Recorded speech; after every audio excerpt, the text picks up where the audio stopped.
o vídeo já vai começar, mas antes, não se esqueça de se inscrever e ativar as notificações.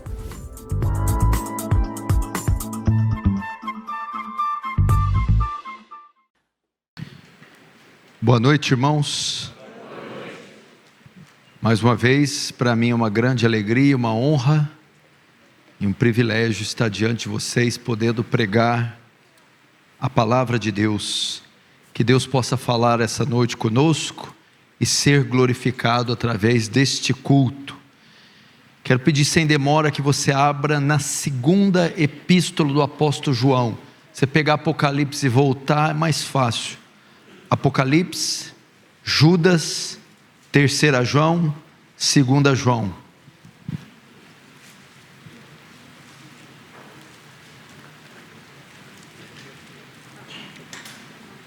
Vamos fazer a leitura da segunda carta do apóstolo João, que contém um único capítulo, no verso 1. O presbítero, a senhora eleita e aos seus filhos, a quem eu amo na verdade, e não somente eu, mas todos os que conhecem a verdade, por causa da verdade que permanece em nós e conosco estará para sempre. A graça, a misericórdia e a paz da parte de Deus, Pai, e de Jesus Cristo, Filho do Pai, serão conosco em verdade e em amor.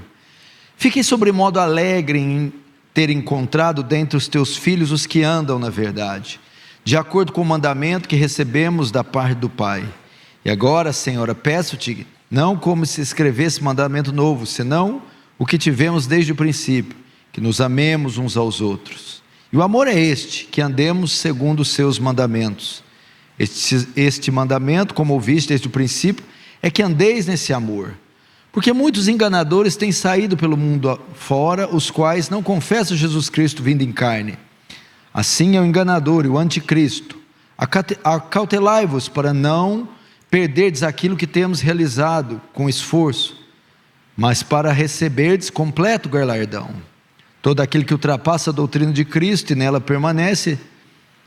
não permanece, não tem Deus. E o que permanece na doutrina, esse tem tanto o Pai como o Filho. Se alguém vem ter convosco que não traz esta doutrina, não recebais em casa, nem lhe deis as boas-vindas. Porquanto aquele que lhes dá boas-vindas faz-se cúmplice das suas más obras. Ainda tinha muitas outras coisas que escrevê-lo, mas não quis fazê-lo com papel e tinta, pois espero ter convosco, e conversaremos de viva voz, para que a nossa alegria seja completa. Os filhos da tua irmã eleita te saúdam. Deixa aberto aí, não feche, feche apenas os olhos para uma rápida oração.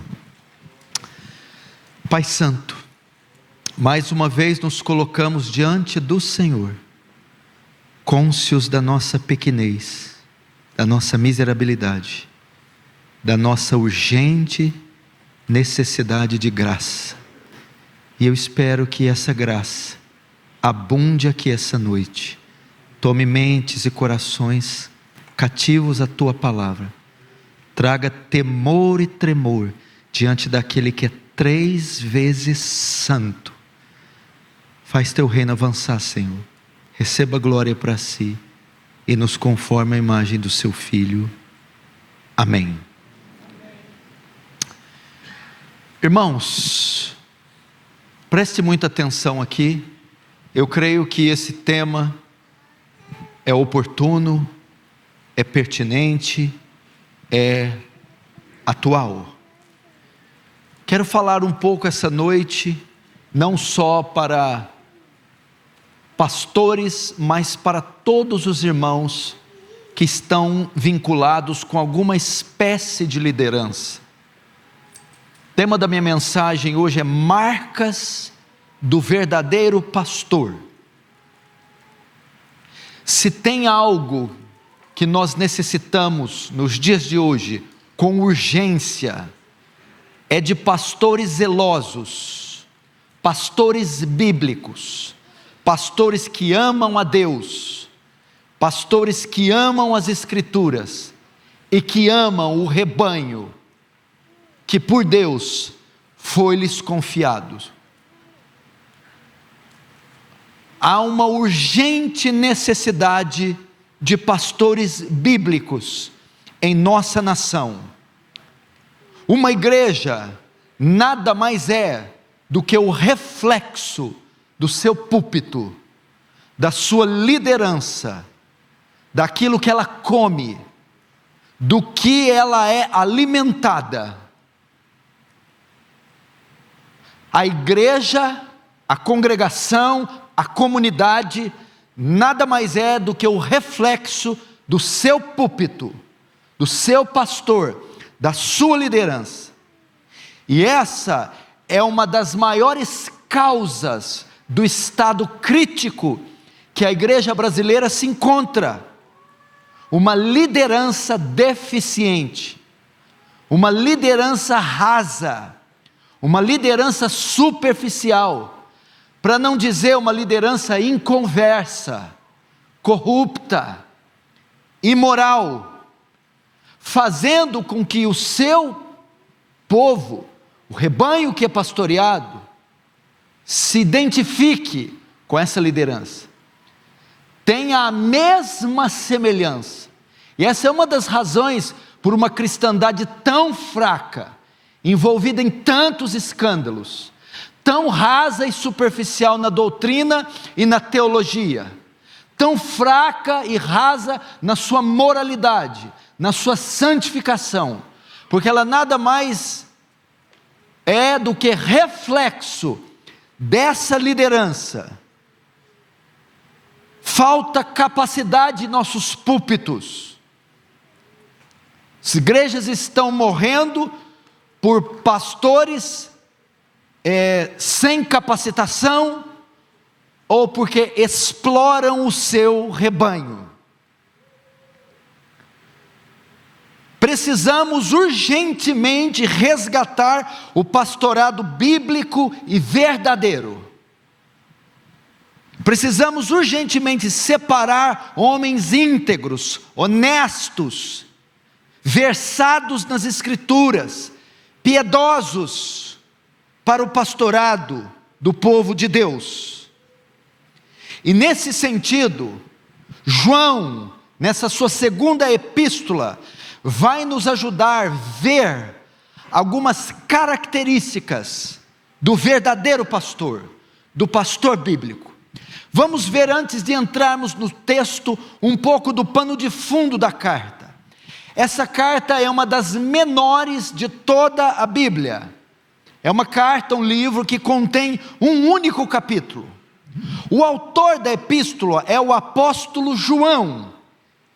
Ele é responsável por 5 livros da Bíblia: o Evangelho de João, a primeira, segunda e terceira carta, e o Apocalipse.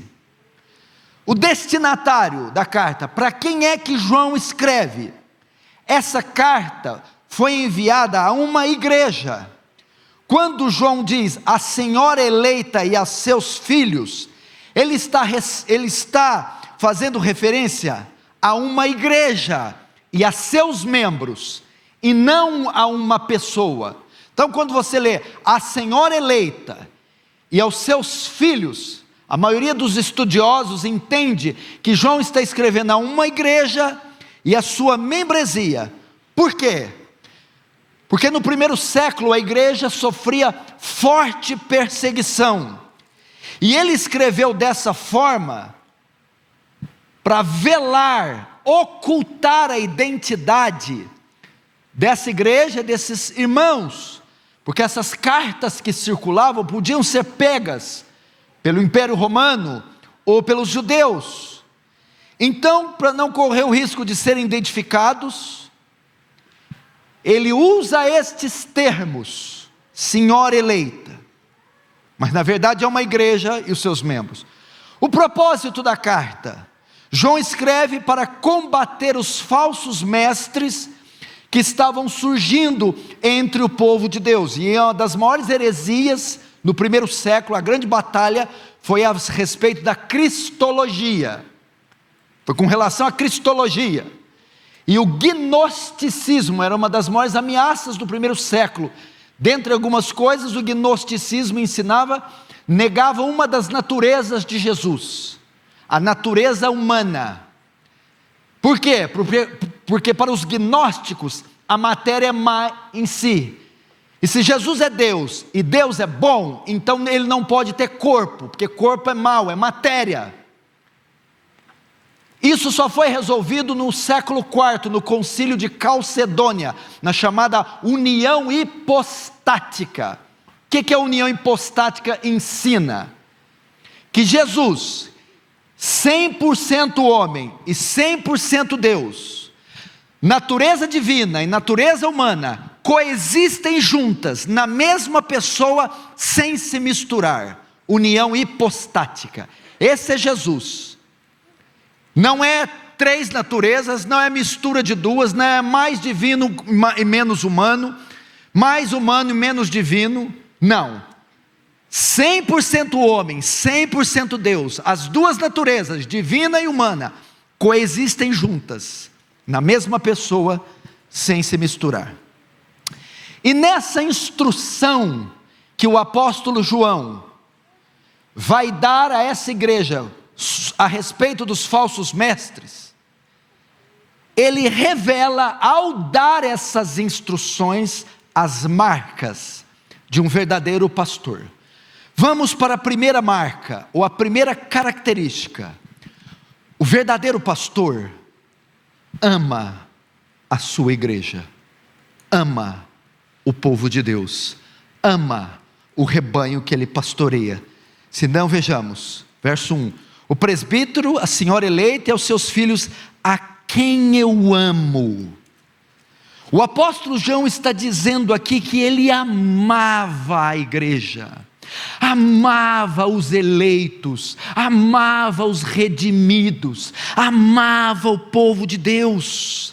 Nós estamos vivendo um momento em onde pastores tiranizam o seu rebanho, não tem o menor apreço pela sua igreja, não demonstram a menor compaixão pelos membros, pelos irmãos em Cristo. Irmão, uma das marcas do pastor, uma das marcas se você tem o chamado pastoral ou não, você quer saber se tem o chamado ou não, é se você tem afinidade com gente, se você ama pessoas, se você gosta de estar em velórios, em hospitais, se você gosta de estar presente nas dificuldades cotidianas do rebanho. Nós estamos vivendo um tempo de superstars, homens, pastores que não convivem com pessoas, que estão distantes de pessoas, que têm aversão a pessoas, repulsa as pessoas.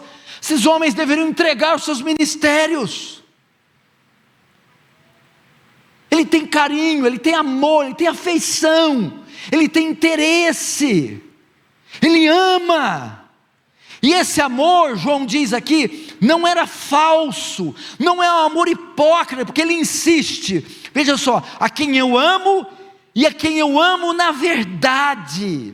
O que João está querendo dizer? É um amor sincero, não é um amor de fachada, não é um amor hipócrita. Irmão, é muito fácil eu encenar no púlpito, pastores encenar piedade, encenar lágrimas, encenar devoção, parecerem que amam. É muito fácil no momento cultico você ter uma postura teatral. João quer enfatizar: eu amo, e amo de verdade, amo com o meu coração. É um amor sincero, é um amor de tal forma que a igreja reconhece esse amor. A igreja local, ela sabe, meu pastor, o nosso pastor nos ama. É nítido o amor que ele tem por nós, pelo zelo que ele tem pela igreja, pela doação, pela dedicação, pela prontidão, pelo carinho. Era assim com João. É assim na sua igreja? É assim com o seu pastor? Essa é a marca dele. É um amor sincero, cheio de zelo. Veja o exemplo do apóstolo Paulo, Colossenses 1:24. Veja a marca do amor na vida de Paulo. Agora me alegro em meus sofrimentos por vocês, e completo no meu corpo o que resta das aflições de Cristo, em favor do seu corpo, que é a igreja. Eu me dou pela igreja. Eu sofro pela igreja, Paulo está dizendo. Veja o exemplo de Cristo, Mateus 9,36. Vendo ele as multidões, compadeceu-se delas, porque estavam aflitas e exaustas, como ovelhas que não têm pastor. João 15,13. Ninguém tem amor maior que este, em dar a vida pelos seus amigos. João 10,11. Eu sou o bom pastor, e o bom pastor dá a vida pelas suas ovelhas. Pastores tiranos, egoístas, indiferentes, vaidosos, frios para com seu rebanho, tem marcado o nosso tempo. Pastor tem que sentir cheiro de ovelha, tem que chorar com ovelha, tem que rir com ovelha, tem que sofrer com ovelha, tem que gostar de ovelha, tem que amar a congregação que pastoreia. E eu termino esse tópico com isso. A motivação do ministério deve ser amor. A Bíblia diz que Jesus, lembra, puxa na sua memória nos evangelhos, toda vez antes de curar um cego, um paralítico, multiplicar os pães, qualquer milagre, qualquer ação que ele fazia para alguém, antes de fazer, o evangelista escreve: e Jesus, movido de íntima compaixão, curou, movido de íntima compaixão, multiplicou, movido de íntima compaixão, fez andar. O que movia, o que motivava o ministério de Jesus? Amor. Se a sua motivação ao ministério não for amor, deixe ele. Segunda marca do verdadeiro pastor. Esse amor é demonstrado no desejo que ele tem pela igreja. Veja o verso 3. A graça, a misericórdia, a paz de Deus, Senhor Jesus Cristo, Filho de Deus, serão convosco, em verdade e em amor. Ele mostra que a segunda característica do pastor é demonstrada através do desejo que ele tem pela igreja. Esses versículos em suma estão dizendo o quê? Eu desejo que vocês sejam abençoados. Esses termos graça, misericórdia, paz, a ideia que dá aqui é que ele deseja ver o progresso espiritual. Eu estou desejando toda sorte de bênçãos. Eu desejo que vocês cresçam, progridam, sejam abençoados, sejam consolados, sejam livrados, sejam perdoados, avancem, cresçam. O verdadeiro pastor deseja ver o progresso espiritual da sua igreja. O verdadeiro pastor não suporta ver uma igreja estagnada, um povo que não cresce na graça, no conhecimento, na santificação, no evangelismo. João, no seu pedido, ele revela, através do seu desejo, a sua integridade. Ele deseja o crescimento espiritual. Essa é a marca de um pastor. Ele não se conforma a ver a sua igreja parada. Ele deseja que ela avance no conhecimento bíblico, avance no conhecimento doutrinário, avance na sua santificação. Ele deseja que essa igreja amadureça até que cheguemos todos à unidade e à estatura do varão perfeito, Cristo Jesus. Irmãos, nós não estamos aqui simplesmente para cumprir uma responsabilidade ou procurando algum interesse pessoal. Nós, como pastores, nossa intenção é que vocês sejam edificados, que as suas vidas se tornem mais parecidas com Jesus a cada dia. Queremos ver vocês crescendo espiritualmente. Colossenses 1:9, Paulo, que é um verdadeiro pastor, revela essa marca.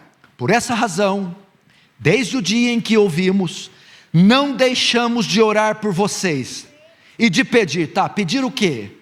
Que vocês sejam cheios do pleno conhecimento da vontade de Deus, com toda a sabedoria e entendimento espiritual.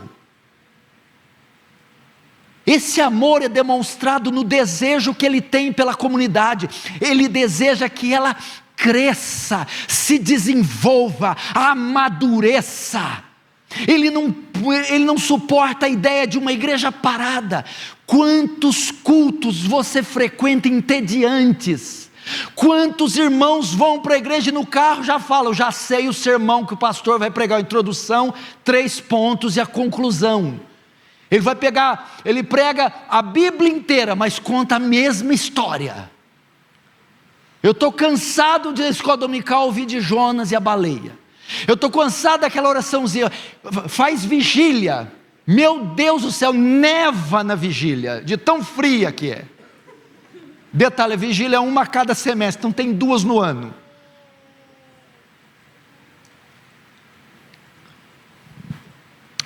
Terceira característica do pastor, ele é conhecido por suas motivações. Veja só o verso 4. Fiquei sobremodo alegre em ter encontrado dentre os teus filhos os que andam na verdade, de acordo com o mandamento que recebemos da parte do Pai. O verdadeiro pastor é conhecido pelo que está dentro do seu coração. Veja só, o verdadeiro pastor é conhecido pelas suas motivações. E aqui no verso 4, ele revela a fonte da sua alegria, o que o motiva, o que entusiasma. Veja só o que motivava ele, que os teus filhos andam na verdade. Eu fiquei alegre em saber que os teus filhos andam na verdade. O que deixava João feliz é saber que o povo amava a Deus, que o povo crescia em piedade, que o povo amava a palavra, que o povo crescia em santidade. Irmãos, o que deve trazer alegria a um pastor, gozo, é a santidade da igreja. A grande preocupação dele não era quanto dinheiro entrava. Fiquei tão feliz de saber que o dízimo foi gordo esse mês. A preocupação dele não era com o tamanho da congregação. Nossa, nós triplicamos o número de membros. A preocupação não é se tinha membros famosos, não, mas se essa igreja andava na verdade, se era fiel, se era santa, se era bíblica. É isso que deve motivar um pastor, é isso que deve trazer alegria para ele.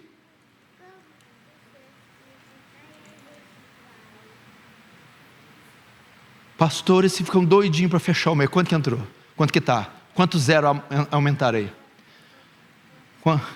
Quantos vieram? Quantos tem? Não, pastor, mas os irmãos estão desviando, adulterando. Não, quanto dinheiro? Dinheiro. Fama, sucesso, destaque, saiu no jornal? Alguém fez alguma matéria? Onde nós estamos sendo dito? Não, meu irmão. Um verdadeiro pastor prefere uma igreja pequena em que as pessoas amam a Deus, do que uma grande igreja onde não há pessoas salvas e cheias de enfermidade espiritual. Veja o exemplo de Jesus, Lucas 10, 21, 24. Naquela hora Jesus, exultando no seu espírito. Sabe o que é exultar? É uma alegria que não cabe no peito. O que fazia Jesus alegre? Naquela hora Jesus, exultando no espírito, disse: eu te louvo, ó Pai, Senhor do céu e da terra, porque escondeste essas coisas dos sábios e cultos e as revelaste aos pequeninos. Sim, Pai, pois assim foi do teu agrado. Todas as coisas me foram entregues por meu Pai, e ninguém sabe quem é o Filho a não ser o Pai, e ninguém sabe quem é o Pai a não ser o Filho, e aqueles a quem o Filho quiser revelar.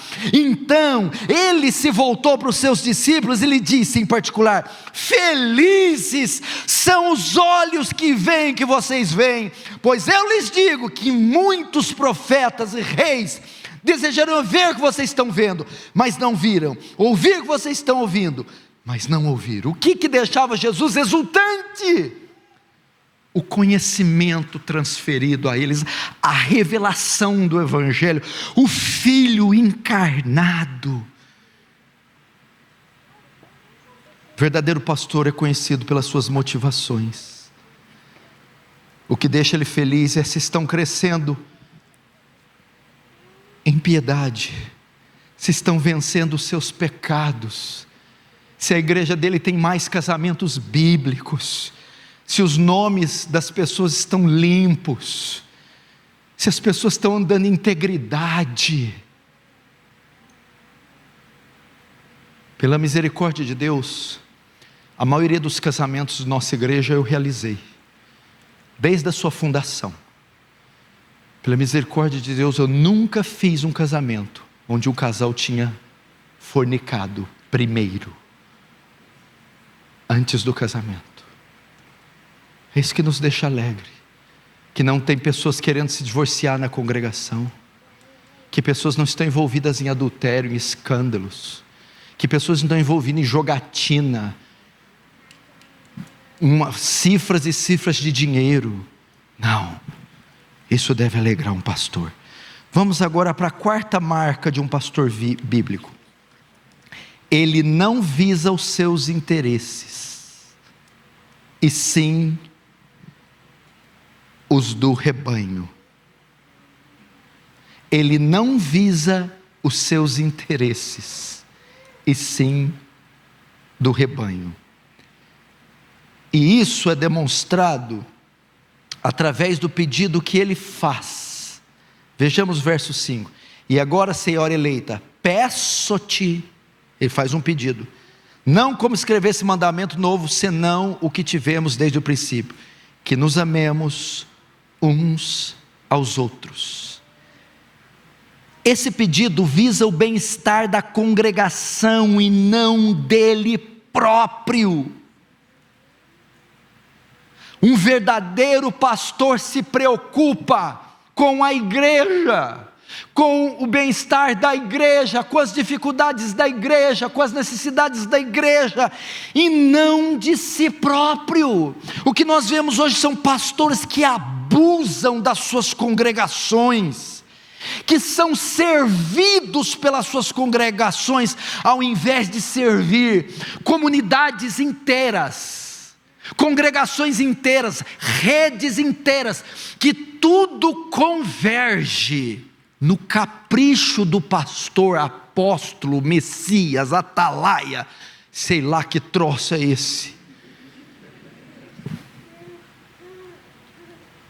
Pastor não, ele trabalha incansavelmente, ele estuda, ele ora, ele executa os seus ofícios, visando o bem-estar da igreja. Marcos 10, 43, 45, mas entre vós não é assim, pelo contrário, quem quiser tornar-se grande entre vós, será esse o que vos sirva, e quem quiser ser o primeiro entre vós, será servo de todos, pois o próprio Filho do Homem, o pastor, não veio para ser servido, mas para servir e dar a sua vida em resgate a muitos.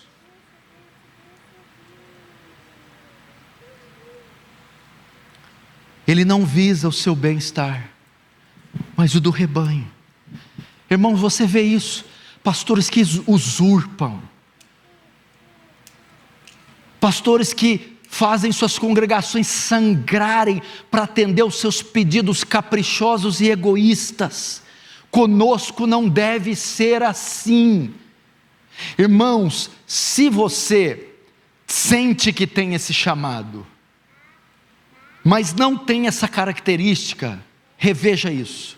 Quando eles estavam passando por Samaria, e já passava do meio-dia, e ele tem um encontro com a mulher samaritana, e passa, era mais ou menos 2, 3 horas da tarde, os discípulos vêm a ele e dizem: mestre, come. O homem estava o dia inteiro sem comer, evangelizando, fazendo uma peregrinação pesada, com sol escaldante. Sabe o que Jesus vai responder? Uma comida tenho para comer, que vocês não podem me dar. A minha comida é fazer a vontade daquele que me enviou, a fazer a sua obra. É sacrifício, é doação, é entrega, igual ele está dizendo aqui: pois o Filho do Homem não veio para ser servido, mas servir e dar a sua vida. Ministério é sacrifício, pastores que têm que sacrificar, e não o contrário. Quinta característica do pastor: ele é o guardião doutrinário da igreja. Ele é o guardião doutrinário da igreja, porque ele faz um pedido, e nesse pedido nós vamos ver isso. O verso 5, não, vamos ver aqui, tem hora que os esboços da gente confundem, viu, irmão? Verso 7,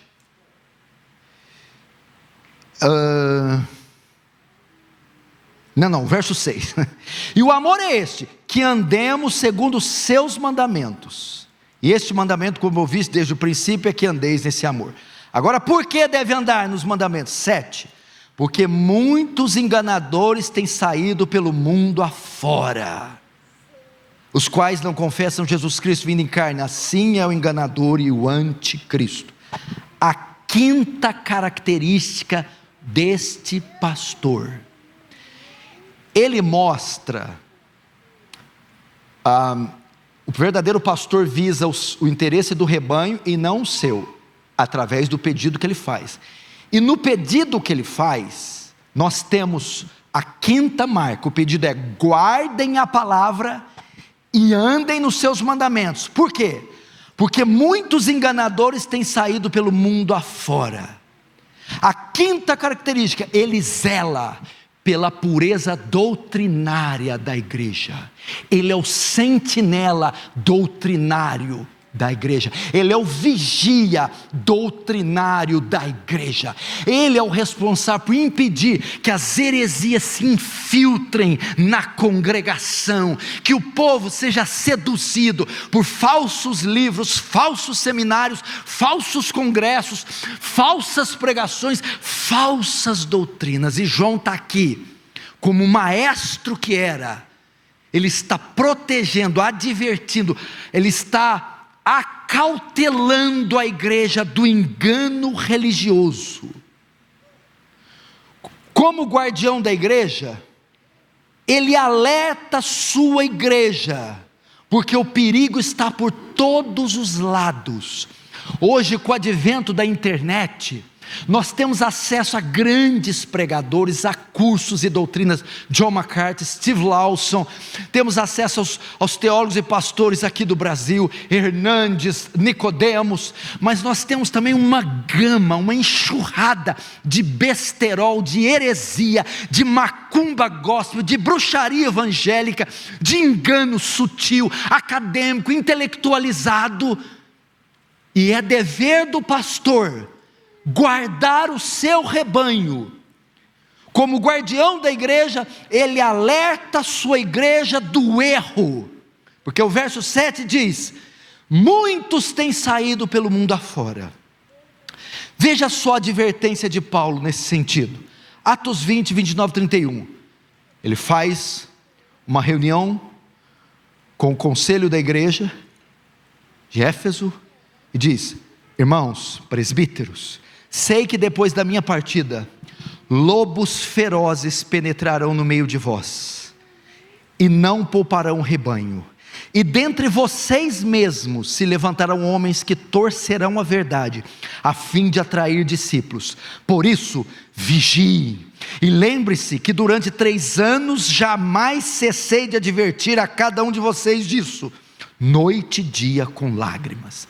Paulo está dizendo, vai ter perigo externo e vai ter interno. Externo, esse bombardeio de informação, de doutrinas e teologias. Interno, vai haver pessoas facciosas, vai haver doutores no nosso meio se levantando contra a liderança e levando após si parte da membresia. Quem entra, né, em cena quando esses lobos vierem? O pastor com seu cajado. E como ele guarda a igreja? Como é que é? Não é um cajado físico, porque se fosse o Orival dava. Vocês conhecem o Orival? Dá um cajado de madeira 2 metros para ele ver. Ele dá no chapeludo. Deixa o chapeludo vir.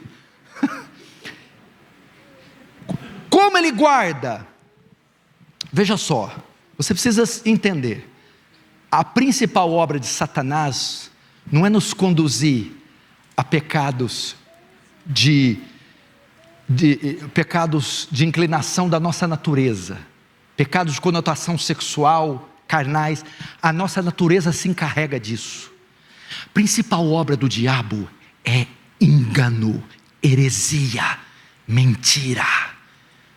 Toda heresia, todo engano religioso vem de Satanás, porque ele é o pai da mentira, e só se derrota a mentira com a verdade. Como que o pastor protege a igreja do engano? Primeiro, motivando a leitura bíblica, fazendo com que a sua congregação seja estudiosa nas escrituras. Segundo, indicando e fornecendo literatura bíblica, doutrinária, saudável. Terceiro, promovendo eventos que enalteçam a palavra, a doutrina e a teologia. E terceiro, através do seu púlpito, um púlpito afiado, um púlpito enérgico, um púlpito bíblico, um púlpito que prega a sã doutrina, um púlpito que interpreta corretamente a Bíblia, que lê, explica e aplica o texto. É assim. Um púlpito poderoso, um púlpito fiel. Essa é a quinta característica. Ele é o guardião doutrinário da igreja. Sexta, estou encerrando, não fique nervoso, falta 48 minutos.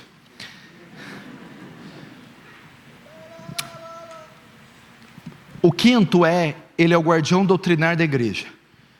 Sexta característica, ele tem cuidado com a pureza da igreja. O quinto, ele preocupa com a cabeça da igreja.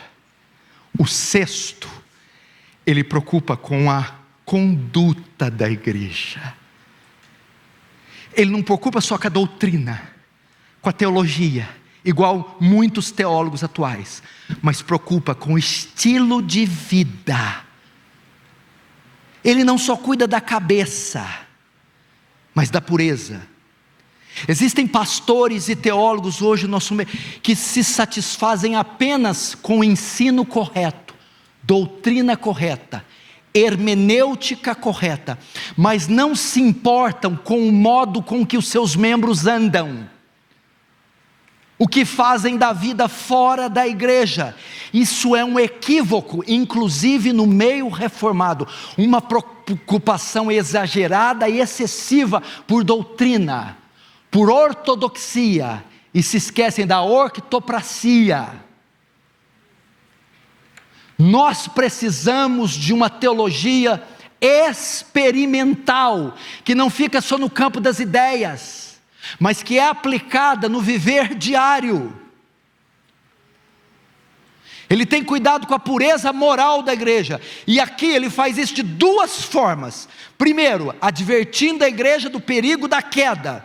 Verso 8: acautelai-vos para não perderdes aquilo que temos realizado com esforço, mas para receberdes completo galardão. Todo aquele que ultrapassa a doutrina de Cristo, nele não permanece, não tem Deus. E o que permanece na doutrina, esse tem tanto o Pai como o Filho. Primeiro, advertindo da queda.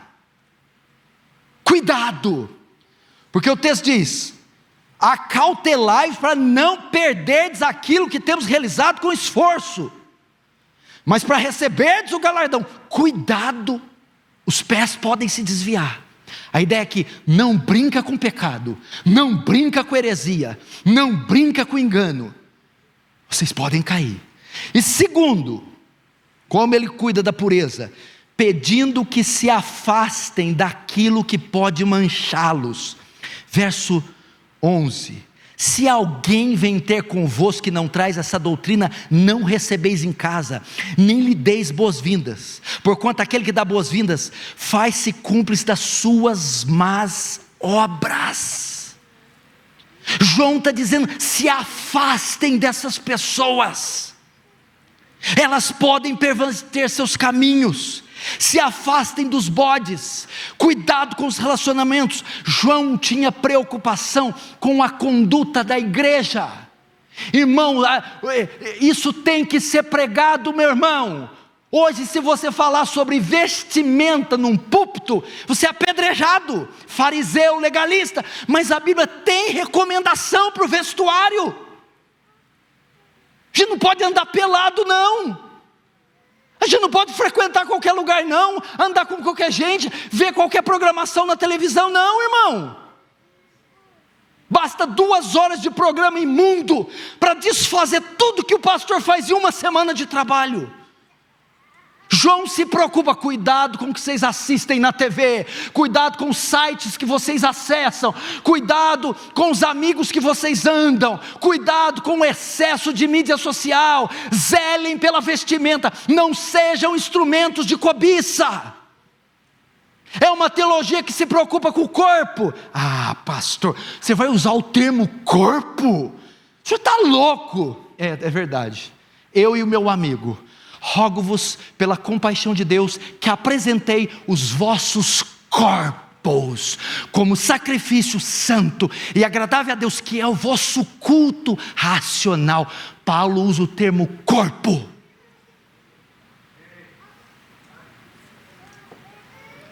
Pastor, tem que zelar por isso. Ele fala, minha filha, larga disso. Meu irmão, deixa essa prática. A resposta para o legalismo que assolou essa igreja brasileira, pastor que proibia, excluía membros se visse televisão, e quando chegava de supetão na casa dele, ele estava vendo televisão escondida no armário. Irmã que cortava a ponta do cabelo, onde estava aquele cachinho de lêndia, era excluída. Irmã tadinha, agora você vai saber por que usava o vestido até lá embaixo. Não era só por causa de que era regra, tinha que esconder os pelos. Perna cabeluda, céu. Perna rapada, inferno. Era assim. Cabelo não corta. Chapinha, escova. Se passasse um batonzinho, era Jezabel. Filha tinha que ir no culto de libertação, tinha legião. Pobre coitado, sabe o que eles faziam? Eles confundiam feiura com santidade. Isso não é ser santa, é ser feia. Ué, porque se ter bigode, perna cabeluda, cheirar CC, não fazer o cabelo, isso é ser santo? Não, isso é ser feio. Aí a resposta para esse legalismo foi lá a outra ponta. Agora pode tudo. Glória, deixa a vida me levar, a vida leva eu. A resposta para o legalismo não é o antinomismo. Vamos ficar no meio, equilíbrio. Vamos ver Paulo, o maior teólogo. Se os teólogos querem falar alguma coisa, então compra a briga com Paulo. Esse era o cara na teologia. Era o cara, a mente dele é um espetáculo. Ele está entre as 20 mentes mais brilhantes que pisou na terra. Ele é mais popular que todos os César Augusto juntos. É o maior teólogo, é o maior pastor, é o maior missionário. Ele é o maior evangelista que a terra já conheceu. Olha o que ele vai dizer em termos práticos. 2 Coríntios 6, 14, 18. Não vos ponhais em julgo desigual com os incrédulos, porquanto que sociedade pode haver entre a justiça e a iniquidade? Ou que comunhão da luz com as trevas? Que harmonia entre Cristo e o maligno? Ou que união do crente com o incrédulo? Que ligação entre o santuário de Deus e os ídolos? Porque somos santuários de Deus vivente, como Ele próprio diz: habitarei e andarei entre eles, e serei seu Deus, e eles serão meu povo. Por isso, olha Paulo, por isso, retirai-vos do meio deles, separai-vos, diz o Senhor, não toqueis em coisas impuras, e eu vos serei e eu vos receberei, serei vosso pai, e vós serei para mim filhos e filhas, diz o Senhor Todo-Poderoso. Na Bíblia tem não, na Bíblia tem não pode, na Bíblia tem não faz. É nessas horas que eles ficam irritados comigo. É nessas horas que cancela metade dos meus convites. Você está vindo tão bom, pastor, tão bem.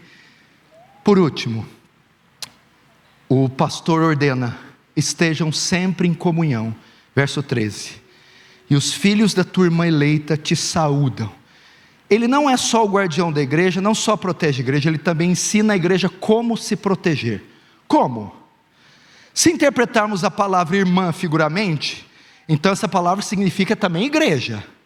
E os filhos, consequentemente, são membros de um grupo de crentes que manda saudação para outros. Então veja só, os filhos da tua irmã eleita. O que é isso? Senhora eleita é uma igreja, mas você tem uma irmã, é outra igreja.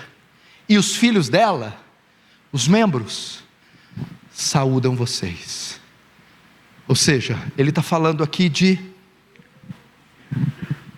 é uma coisa difícil de se praticar em São Paulo, mas é uma maneira, é um meio da graça, é uma maneira de proteção e de edificação.